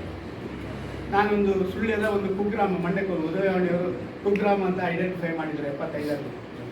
ಆ ಕುಗ್ರಾಮದಿಂದಂತ ಬಂದ ನಾನು ಹಳ್ಳಿಯಿಂದ ಡೆಲ್ಲಿವರೆಗೆ ನರೇಂದ್ರ ಮೋದಿಯವರ ಕ್ಯಾಬಿನೆಟ್ನಲ್ಲಿ 5ನೇ ರ್ಯಾಂಕಿಂಗ್ ಆಗಿ 7 ವರ್ಷಗಳ ಕಾಲ ಅವರೊಟ್ಟಿಗೆ. ಇದೊಂದು ಯಾವ ಶಕ್ತಿ! ಪುತ್ತೂರಿನ ಮತದಾರರಿಗೆ ಅಷ್ಟು ಶಕ್ತಿ ಇದೆ, ಗೊತ್ತಿರಲಿ. ಪುತ್ತೂರಿನ ಮತದಾರರು ಅಂಗಾರರಿಗೆ ಅರ್ಧ ಸುಟ್ಟು ಪುತ್ತೂರು ತಾಲೂಕು ಬರುತ್ತೆ, ಅವರು ಮಂತ್ರಿಯಾದರು.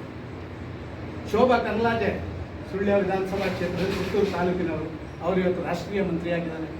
ನಳಿನ್ ಕುಮಾರ್ ಕಟೀಲ್ ಅವರು ಪುತ್ತೂರು ತಾಲೂಕಿನವರು, ಸುಳ್ಯ ವಿಧಾನಸಭಾ ಕ್ಷೇತ್ರ ಇರ್ಬೋದು, ಅವರು ನಮ್ಮ ರಾಜ್ಯದ ಅಧ್ಯಕ್ಷರಾಗಿದ್ದಾರೆ. ಸದಾನಂದ ಗೌಡನಂತ ಒಬ್ಬ ಪುತ್ತೂರು ರಾಜಕಾರಣಿ, ಅವರ ರಾಜ್ಯದ ಮುಖ್ಯಮಂತ್ರಿ ಆಗಿದ್ದಾನೆ. ಇದೆಲ್ಲವೂ ಪುತ್ತೂರಿನ ಮಹಾಲಿಂಗೇಶ್ವರನ ಮಹಿಮೆ, ಪುತ್ತೂರು ತಾಲೂಕಿನ ಎಲ್ಲ ಹಿರಿಯ ಕಿರಿಯರ ಶಕ್ತಿ. ಇದಕ್ಕೆ ಇಷ್ಟು ಶಕ್ತಿ ಇದೆ ಅಂತ ನಾನು ಭಾವಿಸ್ತಾ ಇದ್ದೇನೆ. ಅದೇ ಶಕ್ತಿ ಈ ಸಾರಿ ಮತ್ತೆ ಆ ಶಕ್ತಿ ನನ್ನ ವಿಧಾನಸಭೆಯೊಳಗೆ ಕಳಿಸ್ತದೆ ಅಂತ ಹೇಳೋದ್ರಲ್ಲಿ ಯಾವುದೇ ಸಂಶಯ ಇಲ್ಲ, ಯಾವುದೇ ಸಂಶಯ ಇಲ್ಲ. ನನ್ನನ್ನು ಒಂದು ರೀತಿಯಲ್ಲಿ ಚಾಲೆಂಜ್ ಮಾಡ್ತಾ ಇದ್ದಾರೆ ನಮಗೆ. ಏನಪ್ಪ, ಸದಾನಂದ ಗೌಡರು ಪುತ್ತೂರಿಗೆ ಬರ್ತಾರಾ ಇಲ್ವೋ? ಪುತ್ತೂರಿಗೆ ಬಂದರೆ ಅವರ ಮಿತ್ರನಿಗೆ ನೋವಾಗ್ತದೇನೋ, ಅವರ ಪರವಾಗಿ ಮಾಡ್ತಾರೋ ಅಥವಾ ಬಿಜೆಪಿಯ ಪರವಾಗಿ ಮಾಡ್ತಾರೋ, ಅಥವಾ ಒಳಗಿಂದೊಳಗೆ, ಈ ಒಳಗಿಂದೊಳಗೆ ಶಬ್ದ ಉಂಟಲ್ಲ, ಅದು ನನ್ನ ಜೀವನದಲ್ಲಿ ಇಷ್ಟರವರೆಗೆ ಬಂದಿದೆ. ಈ ಒಳಗಿಂದೊಳಗೆ ಉಂಟಲ್ಲ, ಈ ಶಬ್ದಗಳನ್ನು ಭಾರಿ ಉಪಯೋಗ ಮಾಡೋರು ಯಾರು ಅಂತ ಹೇಳುವಂಥದ್ದು. ನಾನು ಮುಖ್ಯಮಂತ್ರಿ ಆಗಿದ್ದಾಗ ನಮ್ಮ ಗೋಪಣ್ಣ ಮತ್ತು ಅವರ ತಂಡ, ಅವರ ಅಧ್ಯಕ್ಷ ಆಗಿದ್ದರು, ಟೀಮ್ ಬಂದಿತ್ತು, ನಮಗೆ ಒಂದಷ್ಟು ಅನುದಾನಗಳನ್ನು ಕೊಡಿ ಅಂತ. ಅದು ಭಾರಿ ಸಂದರ್ಭ. ಆ ಕ್ಲಿಷ್ಟ ಸಂದರ್ಭದಲ್ಲಿ ನಾನು ಮುಖ್ಯಮಂತ್ರಿ ಆದ ನೀವು ಕಂಡಿದ್ದೀನಿ. ಆ ಕ್ಲಿಷ್ಟ ಸಂದರ್ಭದಲ್ಲಿ ಮುಖ್ಯಮಂತ್ರಿ ಆದಾಗ ಅವರಿಗೆ ಬೇಕಾದಂಥ ಎಲ್ಲ ವ್ಯವಸ್ಥೆಗಳನ್ನು ನನಗೆ ಮಾಡಲಿಕ್ಕೆ ಆಗಲಿಲ್ಲ. ನನಗೆ ಕೋಪ ಬಂದರು. ಪುತ್ತೂರಿನಲ್ಲಿ ಬಂದರು, ಸದಾನಂದ ಗೌಡರು ನಮ್ಮ ಮುಖ್ಯಮಂತ್ರಿಯಾಗಿ ನಮಗೆ ಏನು ಕೊಡಲಿಲ್ಲ ಅಂತ ಹೇಳುವಂಥ ರೀತಿಯಲ್ಲಿ ಒಂದು ವಾತಾವರಣ ನಡೆದಿತ್ತು. ಆದರೆ ನಾನೊಬ್ಬ ರಾಜ್ಯದ ಮುಖ್ಯಮಂತ್ರಿಯಾದ ಇಡೀ ರಾಜ್ಯದ 6 ಕೋಟಿ ಜನರನ್ನು ನೋಡುವಂಥ ಪ್ರಯತ್ನಗಳನ್ನು ಮಾಡಿದ್ದೇನೆ ಹೊರತು ಆಗ ಕೂಡ ಅಪಸ್ವರಗಳಿಗೆ ನಾನು ಬಲಿಯಾಗಿದ್ದೆ. ಇವತ್ತು ಎತ್ತಿನಹೊಳೆ ಹಾಗೆ ಹೀಗೆ ಸದಾನಂದ ಗೌಡರು ಮುಖ್ಯಮಂತ್ರಿ ಆದಾಗ ಪ್ರಾರಂಭ ಮಾಡಿದ್ದು, ಇವತ್ತು ಕ್ರಿಕೆಟ್ ಆಡ್ತಾರೆ ಅಲ್ಲಿ. ಪ್ರಶ್ನೆ ಕೇಳಿದರೆ ಮತ್ತೆ ಕೇಳಿ, ನಾನು ಮತ್ತೆ ಅಲ್ಲ ಬೇಕಾದ್ರೆ ಮತ್ತೆ ಕೇಳಿ, ಮತ್ತೆ ಉತ್ತರ ಕೊಡ್ತೀನಿ. ಸರ್, ಒಬ್ಬ ರಾಜ್ಯದ ಮುಖ್ಯಮಂತ್ರಿ ಆಗಿ 1300 TMC ನೀರು ಸಮುದ್ರಕ್ಕೆ ಹೋಗುವಂಥ ನೀರಲ್ಲಿ ಒಂದು 23 TMC ಕುಡಿಲಿಕ್ಕೆ ಕೊಡಲಿಕ್ಕೆ ಯೋಗ್ಯತೆ ಇಲ್ಲದವ ಈ ರಾಜ್ಯದ ಮುಖ್ಯಮಂತ್ರಿ ಆಗಲಿಕ್ಕೆ ಸಾಧ್ಯ ಇಲ್ಲ. ಆ ಸ್ಥಾನ ತರಲಿಕ್ಕೆ ನಾಲಾಯಕ. ಕೇವಲ 100 ದಿನಗಳ ಕಾಲ ಮಳೆಗಾಲದಲ್ಲಿ ಮಾತ್ರ ಆ ನೀರನ್ನು ನಾವು ಮಾಡಿ, ಆ 1300 TMC ನೀರಿನಲ್ಲಿ 23 TMC ಮಾತ್ರ ಕೊಡುವಂಥದ್ದು ಅನ್ಯಾಯ ಅಂತಾದರೆ ಇವತ್ತು ಆಟ ಆಡ್ತಾರೆ. ಎತ್ತಿನೊಳೆ ಇನ್ನೂ ಪ್ರಾರಂಭ ಆಗಿಲ್ಲ. ಸದಾನಂದಗಳ ಕಾರಣ ಅಲ್ಲ ನೇತ್ರಾವತಿ ಬರಲಿಕ್ಕೆ. ಎತ್ತಿನೊಳೆ ಪ್ರಾರಂಭ ಆಯ್ತಾ? ಎತ್ತಿನೊಳೆ ನೀರು ಲಿಫ್ಟ್ ಆಗ್ತಾ ಇದೆಯಾ? ಕುಮಾರಧಾರೆಗೆ ಎತ್ತಿನೊಳಗೆ ಸಂಬಂಧನೇ ಇಲ್ಲ. ಕುಮಾರಧಾರೆ ಬರ್ತಿದೆ, ಏನು ಮಾಡಲಿ? ಪಯಶ್ವಲಿ 15 ದಿವಸ ಆಯಿತು ಬರ್ತಿ ಸರ್. ಆರೋಪಗಳನ್ನು ಮಾಡುವಂಥದ್ದು ಮತ್ತು ಆರೋಪಗಳನ್ನು ಹಿನ್ನೆಲೆಯನ್ನು ತಿಳಿದೇ ಮಾಡುವಂಥದ್ದು ಇದು ನಿಜವಾಗಿ ರಾಜಕಾರಣದಲ್ಲಿ ಒಳ್ಳೆ ರಾಜಕೀಯ ಸೂತ್ರ ಅಲ್ಲ ಅಂತ ನಾನು ತಿಳ್ಕೊಂಡೆ. ಒಳ್ಳೆ ರಾಜಕೀಯ ಸೂತ್ರ ಅಲ್ಲ. ನನಗೆ ಗೊತ್ತಿದೆ. ಇವತ್ತು ನಿಮ್ಮ ಮಿತ್ರ ಕಾಂಗ್ರೆಸ್ಸಿಗೆ ಹೋದ, ನೀವು ತಡಿಬಹುದಿತ್ತು. ನಿಮ್ಮ ಪಾಲ್ದಾರರಂತೆ ಅವರ ಬೇನಾಮಿ ಎಲ್ಲ ನಿಮ್ಮದೆಲ್ಲ ಬೇನಾಮಿ ಅವರಲ್ಲಿ ಉಂಟಂತೆ. ಸ್ವಲ್ಪ ಯಾರಾದರೂ ITಯ EDಯ ಅಲ್ಲಿಗೆ ಹೋದರೆ ಸ್ವಾಗತ ಮಾಡ್ತೀನಿ ನಾನು. ಸದಾನಂದ ಗೌಡರದ್ದು ಏನಾದರೂ ಒಂದು ಸಣ್ಣ ಕಂಪನಿಯಲ್ಲಿ ಪಾಲ್ದಾರ ಇರ್ಬೋದು, ಹೊರತುಪಡಿಸಿದರೆ ಸದಾನಂದ ಗೌಡರ ಯಾವುದೇ ಬೇನಾಮಿ ಸ್ವತ್ತುಗಳು ಅದು ಅಶೋಕರೆಯಲ್ಲಿದ್ದರೆ ಅದನ್ನು ನಮ್ಮ ರಾಜ್ಯ ಅಥವಾ ರಾಷ್ಟ್ರ ಅದನ್ನು ಮುಟ್ಟುಗೋಲು ಹಾಕಬೇಕು ಅಂತ ಹೇಳುವಂಥದ್ದು ಸಾರ್ವಜನಿಕರು ನಾನು ಕೇಳಿಕೊಳ್ಳಿ. ಸಾರ್ವಜನಿಕರಲ್ಲಿ ನಮ್ಮವರೇ ತುಂಬ ಜನ ಮಾತಾಡ್ತಾ ಇದ್ದಾರೆ ವಂಚಗೆ ಅಂತ. ನಾನಿಲ್ಲಿದ್ದಾಗ ನನಗೆ 2 ಭಾರಿ ದೋಸ್ತಿಗಳು, ಒಂದು ರಾಜೇಶ್ ಬನ್ನೂರು, ಒಂದು ಚಂದ್ರಣ್ಣ. ಇವರಿಬ್ಬರೇ ಸಿಕ್ಕೋದು ನಮಗೆ ಯಾವಾಗಲೂ. ಅಲ್ಲ ರಾಜೇಶ್, ಬೆಳಿಗ್ಗೆ ಸಾಯಂಕಾಲ ಈ ಅಧ್ಯಕ್ಷರು ಬೆಳಿಗ್ಗೆ ಬಂದು 4 ಬೈದು ಸರಿ ಮಾಡಬೇಕು ಅಂತ ಹೇಳಿ ಹೋಗೋದು. ಮೂಡೆತ್ತಾಯರು ನಮ್ಮ ಕಾರ್ಯದರ್ಶಿಗಳು ಇನ್ನೊಂದು ಮಾಡೋದು. ತಿಮ್ಮಪ್ಪ ಶೆಟ್ಟರು ಬಂದು ಅಧ್ಯಕ್ಷರಾದ ಮೇಲೆ ಮತ್ತೊಂದು ಸಂಜೀವ ಪ್ರಧಾನ ಕಾರ್ಯದರ್ಶಿ ಆದ ಮೇಲೆ ಇವರ ನಿರ್ದೇಶನದ ಪ್ರಕಾರ ನಾವು ಇಲ್ಲಿ ಕೆಲಸ ಮಾಡ್ತಾ ಇದ್ದೀವಿ. ಯಾವತ್ತೂ ಕೂಡ ಪಕ್ಷದ ವಿರೋಧಿಯಾಗಿ ತನ್ನ ಸ್ವಾರ್ಥಕ್ಕಾಗಿ ಒಂದು ನಿಮಿಷ ಒಂದು ನಯಾ ಪೈಸೆ ಯಾವತ್ತೂ ನಾನು ವಿನಿಯೋಗ ಮಾಡಿಲ್ಲ. ಆದ ಕಾರಣ ಅದನ್ನು ನಾನು ಎಲ್ಲಿ ಹೇಳಲಿಕ್ಕೆ ನನಗೆ ಧೈರ್ಯ ಇದೆ ಅಂತ ಹೇಳೋದನ್ನು ನಾನು ಹೇಳ್ತಾ ಇದ್ದೀನಿ. ಹೆಚ್ಚಿನ ಮಾತಾಡಲಿಕ್ಕೆ ಇಷ್ಟಪಡೋದಿಲ್ಲ. ಜಾಸ್ತಿ ಏನು ನಾನು ಮಾತಾಡಿದ್ದು ನಿಮಗೆ ಮಿತ್ರ ಪಕ್ಷದಲ್ಲಿದ್ದಾಗ ಮಿತ್ರ, ವಿಶೇಷವಾಗಿ ಕಾಂಗ್ರೆಸ್ಸಿಗೆ ಹೋದ ಮೇಲೆ ಅವ ಶತ್ರು ನನ್ನ ಮಿತ್ರ. ಯಾವುದೇ ನಿಮ್ಮ ಇಂಟೆಲಿಜೆನ್ಸ್ ವಿಂಗಿಂದ ಮತ್ತೊಂದು ವಿಂಗಿಂದ ನೀವು ಎಲ್ಲವನ್ನ ತಗೊಳ್ಬೋದು. ಏನಾದರೂ ಅಶೋಕರಿಗೆ ಪ್ರತ್ಯಕ್ಷವಾಗಿ ಪರೋಕ್ಷವಾಗಿ ನಾನು ಸಹಕಾರ ಮಾಡಿದರೆ, ನೀವು ಅದನ್ನು ಹೇಳಿದರೆ ನಾನು ಖಂಡಿತವಾಗಿಯೂ ನೀವು ಹೇಳಿದ್ದನ್ನು ಕೇಳ್ತೇನೆ. ರಾಜಕೀಯ ನಿವೃತ್ತಿ ಅದೆಲ್ಲ ಸಣ್ಣ ಮಾತುಗಳಿದ್ದು ಪ್ರತಿಯೊಬ್ಬರು ಕೂಡ ಹೇಳ್ತಾರೆ. ಅದರ ಭಾರಿ ಸಣ್ಣ ಮಾತು. ಅದನ್ನು ಹೇಳುವಂಥದ್ದು ಸೂಕ್ತ ಅಲ್ಲ. ನೀವೇನು ಹೇಳ್ತೀರ ಅದನ್ನು ಮಾಡ್ತೇನೆ.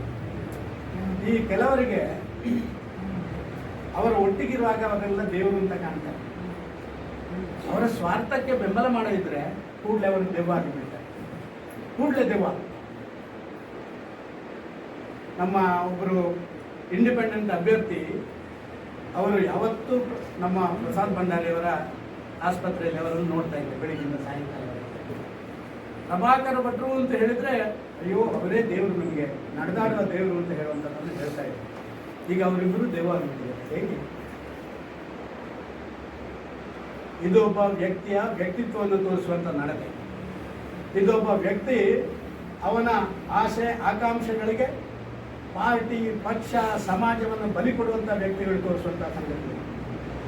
ಇಬ್ಬರಿಗೂ ಬೇರೆ ಬೇರೆ ಹಂತದಲ್ಲಿ ಜವಾಬ್ದಾರಿ ಸ್ಥಾನಗಳು, ಗೌರವವಾದ ಸ್ಥಾನಗಳು ಸಿಕ್ಕಿತ್ತು. ಕಾಂಗ್ರೆಸ್ನವರು ಇರ್ಬೋದು, ಪಕ್ಷೇತರರು ಇರ್ಬೋದು. ಅವರಿಗೆ ಸಿಕ್ಕಿತ್ತು. ಇವತ್ತು ಅವರು ಪಕ್ಷ ಬಿಟ್ಟು ಹೋಗಿ ಅವರೊಟ್ಟಿಗಿದ್ದವರನ್ನು ದೆವ್ವಂತ ಮಾಡಿದರೆ ನಾವೇನು ಮಾಡೋಕ್ಕಾಗಲ್ಲ. ಜನರಿಗೆ ದೆವ್ವಂತ ಕಾಣಲಿಕ್ಕಿಲ್ಲ ಅಂತ ಭಾವಿಸ್ತಾರೆ. ಮುಗರಡಿಯರು ನನ್ನ ದೆವ್ವದಂಗೆ ಕಾಣಿಸ್ಲಿಲ್ಲ, ಇಲ್ಲಲ್ಲ, ನೀವೇ ಹೇಳಿದ್ರೆ ಆಯ್ತು, ಬೇರೆ ಯಾರು ಹೇಳ್ಬೇಕಾಗಿಲ್ಲ. ಈ ರೀತಿಯ ಒಂದು ವಾತಾವರಣ ಸೃಷ್ಟಿಯಾಗಿದೆ. ತಲೆ ಕೆಡಿಸುವುದರಲ್ಲಿ ನಿಸ್ಸೀಮರವರೆಲ್ಲ. ಹಿಂದೂ ಅಂತ ಹೇಳುವಂಥ ಶಬ್ದಕ್ಕೆ ಇಡೀ ದೇಶದಲ್ಲಿ ರಾಜಕಾರಣದ ಮುಖಾಂತರ ಅರ್ಥ ಕೊಟ್ಟಿದ್ರೆ ಅದು ನರೇಂದ್ರ ಮೋದಿಯವರು ಜಗತ್ತಿಗೆ ಕೊಟ್ಟಿದೆ. ಮುಸ್ಲಿಂ ಭಯೋತ್ಪಾದಕರನ್ನ ಅವರ ನೆಲದಲ್ಲಿ ಮೆಟ್ಟಿ ಹಾಕಿದ್ರು. ಕಾಶ್ಮೀರವನ್ನು ಹತೋಟಿಯಲ್ಲಿದ್ದಂಥ ಮುಸ್ಲಿಂ ಮತಾಂಧರಿಗೆ ಆರ್ಟಿಕಲ್ 370 ರದ್ದುಪಡಿಸಿದ್ರು. ಹಿಂದೂಗಳ ಆರಾಧ್ಯ ಸ್ಥಳಗಳಾದಂಥ ರಾಮ ಮಂದಿರ ಇರ್ಬೋದು, ಕಾಶಿ ಇರ್ಬೋದು, ಇದನ್ನೆಲ್ಲ ಇವತ್ತು ಹಿಂದೂಗಳ ಮನಸ್ಸಿಗೆ ನೆಮ್ಮದಿ ಕೊಡುವಂಥ ಒಂದು ತಾಣಗಳನ್ನಾಗಿ ನಿರ್ಮಾಣ ಮಾಡಿದ್ದವು. ನಾನು ಇವರಲ್ಲಿ ಕೇಳಲಿಕ್ಕೆ ಇಷ್ಟಪಡ್ತಾ ಇದ್ದೇನೆ. ಇವರನ್ನು ಆಮದಿತ ಅಭ್ಯರ್ಥಿ ಅಂತ ಹೇಳ್ತಾರಲ್ಲ, ಅವರಿಗೂ ಕೂಡ ನರೇಂದ್ರ ಮೋದಿ ಅವರ ಲೀಡರ್ ಅಂತ ಹೇಳ್ತಾರಲ್ಲ, ಅವರೆಲ್ಲ ಇದ್ದಾರೆ. ನರೇಂದ್ರ ಮೋದಿ ಅವರು ಗುಜರಾತಿಂದ ಉತ್ತರ ಪ್ರದೇಶದಲ್ಲಿ ಹೋಗಿ ಸ್ಪರ್ಧೆ ಮಾಡಿ ಗೆದ್ರಲ್ಲ, ಅವರ ಆಮದಿತ ಅಭ್ಯರ್ಥಿ. ಅವರ ಆಮದಿತ ಅಭ್ಯರ್ಥಿ ಉತ್ತರ ಕೊಡಬೇಕಿದ್ದಕ್ಕೆ ಇವರು. ಸದಾನಂದ ಗೌಡರ ವಿಚಾರಕ್ಕೆ ನಾನು ಇಷ್ಟೆಲ್ಲ ಹೇಳಿದ್ದೀನಿ. ಅವರು ಏನು ಬೇಕಾದ್ರೂ ನಾಳೆ ಹೇಳ್ಬೋದು, ಉತ್ತರಗಳನ್ನು ಕೊಡ್ಬೋದು. ಸರ್, ನಾನು ಇವತ್ತು ಭರವಸೆಯಿಂದ ಹೇಳ್ತಾ ಇದ್ದೀನಿ, ಏನು ಮಟ್ಟಂದೂರು ಸಂಜೀವರು ಗೆದ್ರ ಅದಕ್ಕೆ ಸೇರಿಸಿ 5,000, 22,000 ಅಂತರದಲ್ಲಿ ನಾವು ಈ ಕ್ಷೇತ್ರವನ್ನು ಗೆಲ್ತೇವೆ. ನೀವು ಬರೆದಿಟ್ಕೊಳ್ಳಿ, ಇವತ್ತಿಂದ ಬರೆದಿಟ್ಕೊಳ್ಳಿ. ಪೂರ್ಣ ಸಾಮ್ರಾಜ್ಯ ಸ್ಥಾಪನೆಗೆ ಖಂಡಿತವಾಗಿ ಬಿಡುವುದಿಲ್ಲ. ನಾವು ಬಿಜೆಪಿಯವರು ಬಿಡುವುದಿಲ್ಲ. ಅಗತ್ಯ ಬಿದ್ದರೆ ನಾನು ಮತ್ತೆ ಬರ್ತೀನಿ. ನ್ಯಾಯ ಆಗಿರ್ಬೋದು ಸ್ವಲ್ಪ, ಆದರೆ ಇವರನ್ನೆಲ್ಲ ಎದುರಿಸುವ ತಾಕತ್ತಿದೆ. ಇಂಥ 100 ಜನ ಅಲ್ಲ, 1000 ಜನ ಬಂದರೂ ಕೂಡ ಎದುರಿಸುವಂಥ ತಾಕತ್ತಿದೆ.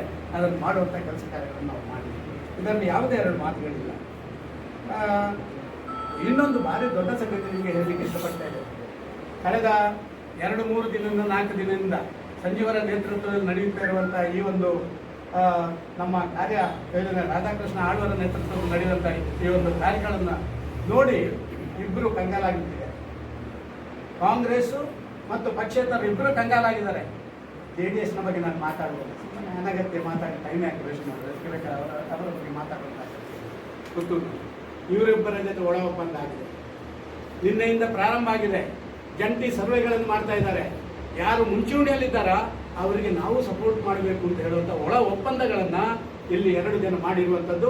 ನಾಳೆ, ನಾಳ್ದು, ಅದರ ನಾಳ್ದು 5, 6ನೇ ತಾರೀಕಿಗೆ ಈ ಹಂತಕ್ಕೆ ಯಾರು ಒಬ್ಬರು ವಿಡ್ರಾ ಮಾಡಿ ಮತ್ತೊಬ್ಬರಿಗೆ ಸಪೋರ್ಟ್ ಮಾಡಿ ಆ ಮೂಲಕ ಬಿಜೆಪಿಯನ್ನು ಸೋಲಿಸಬೇಕು ಅಂತ ಹೇಳುವಂಥ ಹುನ್ನಾರದ ಕಡೆ ಇವರು ಹೋಗ್ತಾ ಇರುವಂಥದ್ದು ನಮಗೆ ಬೇರೆ ಬೇರೆ ಕಡೆಯಿಂದ ವರದಿ ಬರ್ತಾ ಇದೆ. ಸ್ವಲ್ಪ ಮಾನ ಇರಬೇಕು, ಮರ್ಯಾದೆ ಇರಬೇಕು. ಬಾಯಿಗೆ ಬಂದಾಗ ಬೀದಿಯಲ್ಲಿ ಮಾತಾಡ್ತಾರೆ. ತಮ್ಮ ಸ್ವಾರ್ಥಕ್ಕಾಗಿ ಯಾವ ಪಕ್ಷ ತಮಗೆ ಎಲ್ಲವನ್ನು ಕೊಟ್ಟು ತಾವು ಯಾರು ಅಂತ ತೋರಿಸಿಕೊಟ್ಟಿದ ಅವರಿಗೆ ಅವಮಾನ ಮಾಡುವಂಥದ್ದು. ಅದಕ್ಕೆ ನಾನೇನು ಹೇಳೋದಿಲ್ಲ, ಜನ ಉತ್ತರ ಕೊಡ್ತಾರೆ ಅಂತ ನಾನು ಭಾವಿಸ್ತಾ ಇದ್ದೇನೆ. ಈ ಒಳ ಒಪ್ಪಂದ ಭಾರಿ ಡೇಂಜರಸ್ ಅಂತ ನಾನು ತಿಳ್ಕೊಳ್ತಾ ಇದ್ದೇನೆ.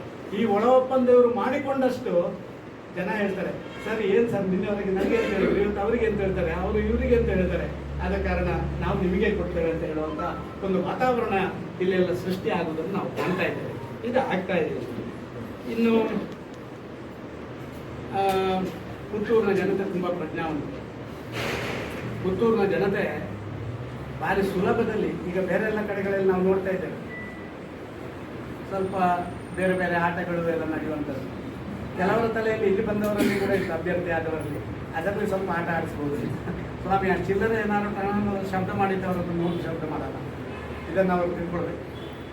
ಆದ ಕಾರಣ ಯಾವುದೇ ಹಣದ ಆಟದಲ್ಲಿ ನಾವೆಲ್ಲವನ್ನು ಮಾಡ್ತೇವೆ ಅಂತ ಹೇಳುವಂಥವ್ರು.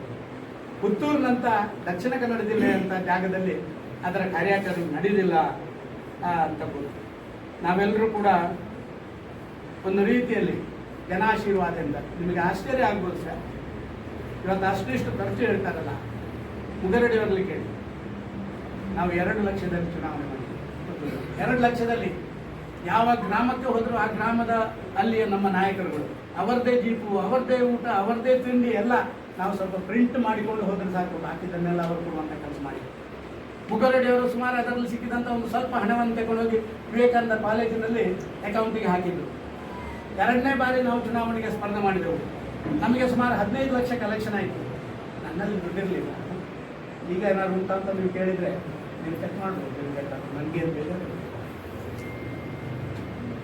ಎರಡನೇ ಸತಿ 15 ಲಕ್ಷ ಕಲೆಕ್ಷನ್ ಆಯಿತು. 8 ಲಕ್ಷದಲ್ಲಿ ಇಲೆಕ್ಷನ್ ಮಾಡಿಸಿದ್ರು, 7 ಲಕ್ಷ ಉಳಿಯಿತು. ಆ 8 ಲಕ್ಷದಲ್ಲಿ GL ಆಚಾರ್ಯನ ಇವತ್ತಿನ ಪಕ್ಷದ ಕಚೇರಿಯನ್ನು ನಾವು ಖರೀದಿ ಮಾಡಿದ್ರೆ ಒಂದು 100 ರೂಪಾಯಿಯ ಕೂಪನ್ ಮಾಡಿದೆವು ಕಾರ್ಯಕರ್ತರು. ಯಾರು ಕೂಡ 100ಕ್ಕಿಂತ ಹೆಚ್ಚು ಹಾಕಬಾರ್ದು, ಲಕ್ಷ ಕೊಡುವಂಥದ್ದು ನಮ್ಮ ಪಾರ್ಟಿಯಲ್ಲಿ. ಹೇಗೆ ರಾಮ ಮಂದಿರಕ್ಕೆ ಇಟ್ಟಿಗೆ ಕೊಟ್ರ ಹಾಗೆ ಪ್ರತಿಯೊಬ್ಬ ಕಾರ್ಯಕರ್ತರು 100 ರೂಪಾಯಿ ಸೇರ್ಬೇಕು ಅಂತ ಹೇಳೋದಕ್ಕೆ 100 ರೂಪಾಯಿ ಟಿಕೆಟ್ ತಗೊಂಡು ಎಲ್ಲ ಕಡೆ ಓಡಾಟ ಮಾಡಿ ಕಲೆಕ್ಷನ್ ಮಾಡಿ ಪಾರ್ಟಿ ಈಶ್ವರಮಂಗಲ ಕರ್ನೂರಿನ ಭಾಗದಲ್ಲಿ ನಮ್ಮ ಇವರು ಎಂತ ಹೆಸರನ್ನ ಮರ್ತೇವೆ, ರವಿಕಿರಣ್ ಇರ್ಬೋದು, ನಮ್ಮ ಸತೀಶಾನಂದರು ಇರ್ಬೋದು, ಶ್ರೀಕೃಷ್ಣ ಭಟ್ರು ಇರ್ಬೋದು, ಇವರು ಪಾಕಿಸ್ತಾನದಲ್ಲಿ ಇದ್ದು ಕೆಲಸ ಮಾಡುವ ರೀತಿಯಲ್ಲಿ ಕೆಲಸ ಮಾಡ್ತಾರೆ. ಒಂದು ಕಾಲಘಟ್ಟದಲ್ಲಿ ಅಲ್ಲಿ ನಡೆದಂಥ ವಿದ್ಯಮಾನದಲ್ಲಿ ನಮ್ಮ ಉಡುಪಿಗೆ ಇವರು ಲಕ್ಷ್ಮಣಗೌಡರನ್ನ ಅಲ್ಲಿ ಬಂಧನದಲ್ಲಿದ್ದರು. ಸಾಯಂಕಾಲ 5:30 ಗಂಟೆಗೆ ಒಂದು 500 ಜನ ಆಂತರಿಕ ಭಯೋತ್ಪಾದಕರು ಸೇರಿಕೊಂಡು ಮಾಡಿದ್ವಿ. ನಾವು ಹೋಗಿ ಅವ್ರನ್ನ ಕರ್ಕೊಂಡು ಬರುವಂಥ ಕೆಪಾಸಿಟಿ ನಾವು ಬಿಲ್ಡಪ್ ಮಾಡಿದ್ದೀವಿ. ನಾನು ಯಾಕೆ ಇದನ್ನು ಹೇಳ್ತೇನೆ ಅಂತ ಹೇಳಿದ್ರೆ, ಒಂದೆಯಿಂದ ನಾನು ನೋಡ್ತಾ ಇದ್ದೇನೆ ಮಾಧ್ಯಮದಲ್ಲಿ ಮತ್ತೊಂದರಲ್ಲಿ ಗೂಂಡಾಗಿರಿಗಳು ಎರಡೂ ತಂಡದಲ್ಲಿ ಆಗುವಂಥದ್ದು. ಗೂಂಡಾಗಿರಿಗೆ ಪುತ್ತೂರಿನಲ್ಲಿ ಆಸ್ಪದ ಇಲ್ಲ, ಅಡಿಕೆ ಬೆಳೆಗಾರರು 24 ಗಂಟೆ ರಕ್ತವನ್ನು ಬೆವರನ್ನಾಗಿ ಪರಿವರ್ತನೆ ಮಾಡಿ ನೀವು ಮಾಡುವಂಥವ್ರು. ನೀವು ಕೂಡ ಗೌರವದಿಂದ ಪುತ್ತೂರಿಗೆ ಹೋಗಿ ಬರಲಿಕ್ಕೆ BJPಗೆ ಹಿಂದೆ ಆಶೀರ್ವಾದ ಮಾಡಿದಾಗ ಮತ್ತೆ ಆಶೀರ್ವಾದ ಮಾಡಬೇಕಾಗುತ್ತೆ. ಪೇಟೆಗೆ ಕೂಲಿ ಕೆಲಸಕ್ಕೆ ಬಂದು ಹೋಗುವವರು ಗೌರವದಿಂದ ಹೋಗಬೇಕಾದ್ರೆ ಮತ್ತೆ ನೀವು BJPಗೆ ಆಶೀರ್ವಾದ ಮಾಡಬೇಕು. ಆ ಮಹಾಲಿಂಗೇಶ್ವರ BJPಯವರನ್ನು ಯಾವತ್ತೂ ಬಿಟ್ಟು ಹಾಕಲ್ಲ. ನಡವಳಿಕೆ, ಸಚ್ಚಾರಿತ್ರ, ಪ್ರಾಮಾಣಿಕತನ, ಆದರ್ಶ ಅಂತ ಹೇಳುವಂಥ ಶಬ್ದಗಳಿಗೆ ಅದು ಬಾಯಿ ಮಾತಿನ ಶಬ್ದ ಆಗದೆ ಅಕ್ಷರಶಃ ಅನುಷ್ಠಾನ ಮಾಡಿದ ಭಾರತೀಯ ಜನತಾ ಪಾರ್ಟಿ ನಿಮ್ಮ ಮೂಲಕ ಇಡೀ ಕ್ಷೇತ್ರದ ಮತದಾರರಲ್ಲಿ ವಿನಂತಿ ಮಾಡ್ತಾ ಇದ್ದೇನೆ. ಹೇಗೆ ಭಾರತೀಯ ಜನತಾ ಪಾರ್ಟಿಯನ್ನು ಕಟ್ಟಿ ಬೆಳೆಸಿ ಇವತ್ತು ರಾಜ್ಯದಲ್ಲಿ ಭಾರತೀಯ ಜನತಾ ಪಾರ್ಟಿ ಸರ್ಕಾರ, ಕೇಂದ್ರದಲ್ಲಿ ನರೇಂದ್ರ ಮೋದಿಯವರ ಸರ್ಕಾರ, ಡಬಲ್ ಇಂಜಿನ್ ಸರ್ಕಾರ ಇವತ್ತು ಹೇಗೆ ಕೆಲಸ ಮಾಡ್ತದ ಅದನ್ನು ಮತ್ತೆ ಮುಂದುವರಿಸಲಿಕ್ಕೆ ನಾವೆಲ್ಲ ಆಶೀರ್ವಾದ ಮಾಡಬೇಕು ಅಂತ ಹೇಳಿ ಇಡೀ ನನ್ನ ಕ್ಷೇತ್ರದ ಜನತೆಯ ಪರವಾಗಿ ಮಾಡ್ತೇನೆ. ನಾನು ಒಂದು ಭರವಸೆ ಕೊಡ್ತೇನೆ, ಯಾವತ್ತೂ ಬೇಕಾದರೂ ಸಂಜೀವಣ್ಣ ಮೇಲೆ ಕೂಡ ಅವ್ರು ಬ್ಯಾಂಗ್ಳೂರಿಗೆಲ್ಲ ಬಂದಾಗ ಭೇಟಿ ಮಾಡಿ ಸದಾನಂದ ಗೌಡರು ಏನು ಮಾಡ್ಬೋದು, ಅವರಲ್ಲಿ ಮಾತಾಡಬೇಕು, ಇವರಲ್ಲಿ ಮಾತಾಡಬೇಕು, ಅನುದಾನ ಕೊಡಿಸ್ಬೇಕು ಅಂತ ಹೇಳುವಂಥದ್ದು ನಾನು ಅದನ್ನು ಸಾಕಾರ ಮಾಡಿದ್ದೇನೆ. ಆ ಶಕ್ತ ಜಿಲ್ಲಾ ಪಂಚಾಯತ್ ಅಧ್ಯಕ್ಷ, ಒಬ್ಬ ಅತ್ಯಂತ ಪ್ರಾಮಾಣಿಕ ಜಿಲ್ಲಾ ಪಂಚಾಯತ್ ಅಧ್ಯಕ್ಷ ಕೆಲಸ ಮಾಡಿದ್ದಾರೆ. ಸುಳ್ಯದಲ್ಲಿ ನಗರಸಭೆ ಅಧ್ಯಕ್ಷ ಆಗಿ ಅತ್ಯಂತ ಯಶಸ್ವಿ ಅಧ್ಯಕ್ಷ ಆಗಿ ಕೆಲಸ ಮಾಡಿದ್ದಾರೆ. ಅವರು ಶಾಸಕರಾಗಿ ಕೂಡ ಅಷ್ಟೇ ಯಶಸ್ವಿಯಾದಂಥ ಶಾಸಕರಾಗ್ತಾರೆ ಅಂತ ಹೇಳುವಂಥ ವಿಶ್ವಾಸ ನನಗೆ ಸುಮಾರು 35-40 ವರ್ಷದಿಂದ ಅವರ ಪರಿಚಯ ಇರುವಂಥ ಹಿನ್ನೆಲೆಯನ್ನು ನಾನು ಹೇಳ್ತಾ ಇದ್ದೇನೆ. ನಾವೆಲ್ಲರೂ ಒಟ್ಟಾಗಿ ಮತ್ತೆ ಪುತ್ತೂರನ್ನು ಇನ್ನೂ ಯಶಸ್ವಿ 5 ವರ್ಷದಲ್ಲಿ ಸಂಜೀವರು ಮಾಡಿದಂಥ ಯಶಸ್ವಿಯನ್ನು ಅದನ್ನು ತುದಿ ಸಾಗಿಸುವಂಥ ಕೆಲಸ ಮಾಡ್ತೇವೆ. ನಿಮ್ಮೆಲ್ಲರ ಆಶೀರ್ವಾದ ನಮ್ಮ ಇರಲಿ ಅಂತ ಹೇಳಿ ನಾನು ಪುತ್ತೂರಿನ ಜನತೆ ಅದಕ್ಕೆ ಸರ್, ಈಗ ರಾಜಕಾರಣದ ಬಗ್ಗೆ ಉಲ್ಲೇಖ ಮಾಡಿದ್ದೀವಿ ವಿಶೇಷ